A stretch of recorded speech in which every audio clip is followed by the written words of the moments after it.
What if I told you that a clogged catalytic converter can quietly cost you $1,500? And most of the time, it doesn't need to be replaced. Here's the scary part. When your car feels sluggish, loses power, or throws a P0420 code, many shops go straight to one conclusion. Replace the catalytic converter.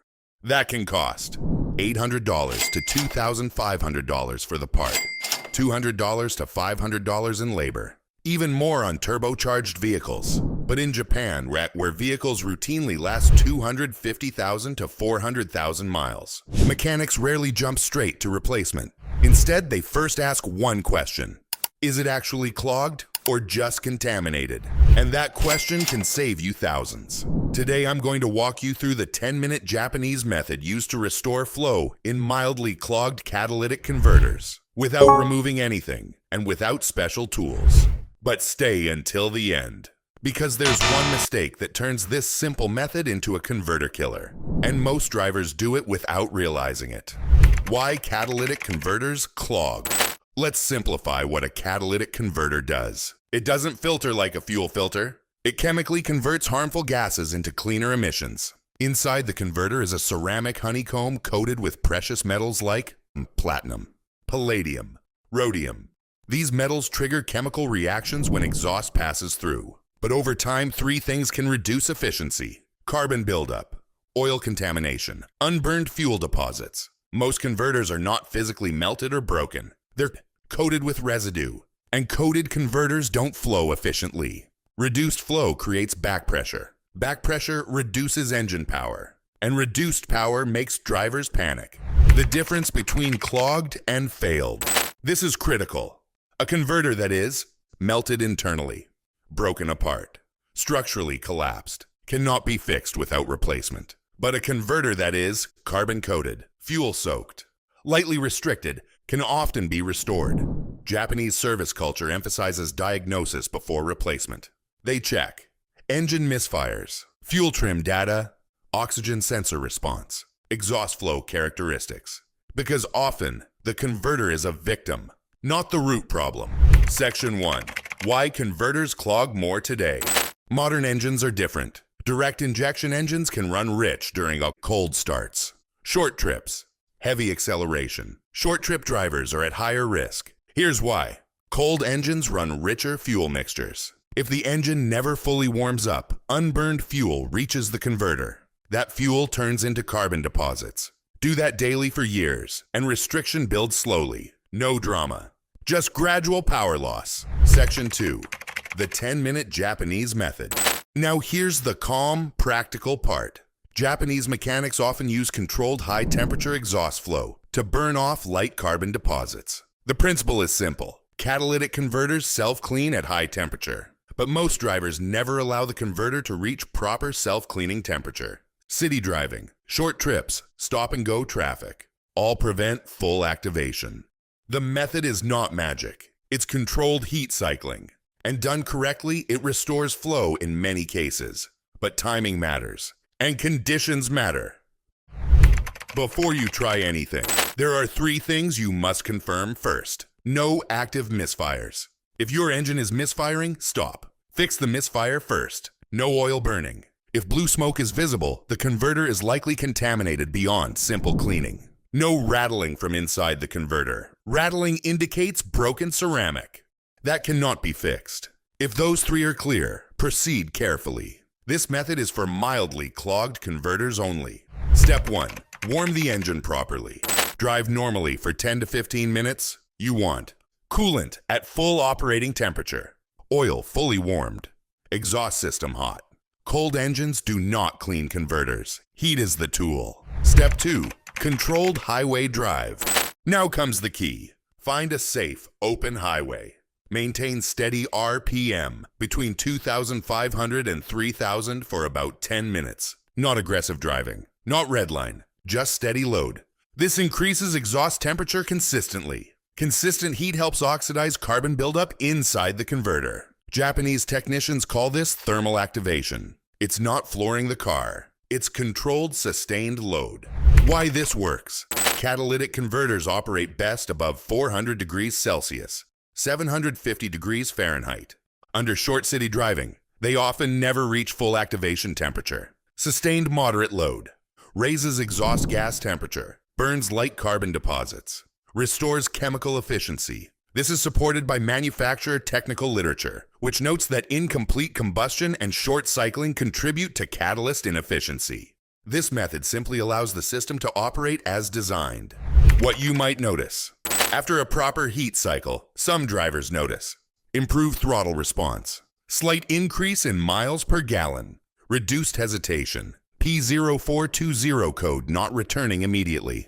It's not dramatic, but subtle improvement is common when restriction is mild. However, and this is important, if the check engine light returns quickly, the converter may be chemically degraded, and that's different from carbon buildup. Now let's talk about what most people try before replacing a catalytic converter: fuel additives.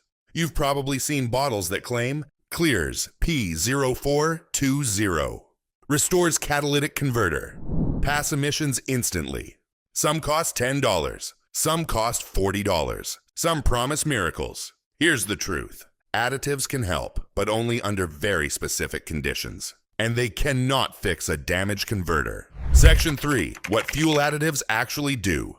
Catalytic converter cleaners usually contain high detergent fuel system cleaners, combustion stabilizers, oxygen-rich compounds. Their goal is not to wash the converter. They improve combustion upstream.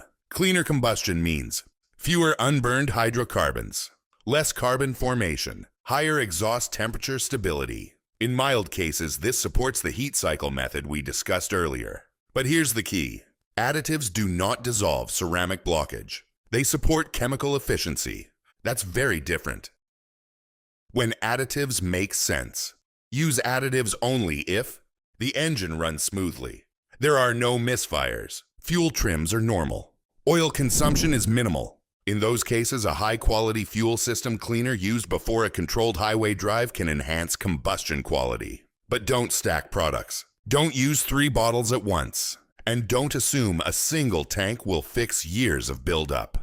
Section 4. The oxygen sensor confusion. Many drivers misdiagnose P0420. That code means catalyst efficiency below threshold.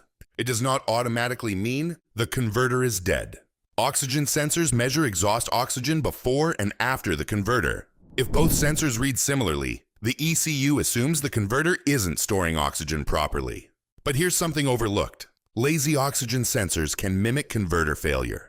Upstream sensor slow response. Downstream sensor drifting. You may replace a $1,500 converter when a $120 sensor was the issue. Japanese diagnostics often include live sensor graphing, switching rate comparison, voltage pattern analysis, before condemning the converter. Skipping this step is expensive. Section 4. The mistake that melts converters. Now we need to talk about danger. Some drivers attempt to burn out clogs by aggressive redline driving, hard acceleration repeatedly, prolonged high-speed racing. That is not controlled heat. That is shock heat. Sudden extreme exhaust temperature spikes can melt ceramic substrate, crack honeycomb structure, permanently destroy the converter. Once melted, replacement is the only option. Controlled sustained load is safe. Aggressive abuse is not. There is a difference. Oil burning is a converter killer. If your engine burns oil, the converter suffers. Oil ash coats catalyst surfaces. Unlike carbon, oil ash does not burn off easily. That contamination is often permanent. Signs include blue smoke, high oil consumption, spark plug fouling. If oil burning is present, no 10-minute method will fix the converter long term. Fix the engine first. Otherwise, new converters fail quickly. Let's talk about driving patterns. If your commute is 5 to 10 minutes, stop and go. Low-speed city driving. Your converter rarely reaches self-cleaning temperature. Over months and years, this builds contamination. Japanese drivers often combine errands. They allow full warm-up cycles weekly, not because of superstition, but because systems last longer when fully activated. Converters need heat. Without heat, buildup accumulates.